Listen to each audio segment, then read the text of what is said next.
Hi there guys, in this video I will show you how to delete playlist on YouTube Android.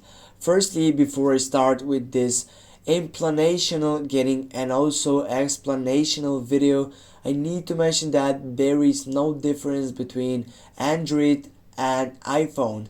Yes, it has a different specifications, but it doesn't have a different YouTube setup sections.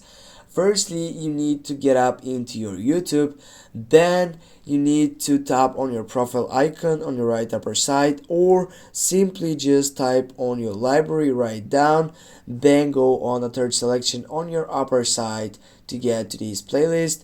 Then you need to find out a playlist that you wanna just remove it or delete it. We'll go with this one, just tap on it and it will says remove from library. Just click on that selection, take a refresh on it, and now as you can see we have deleted this playlist on our YouTube channel.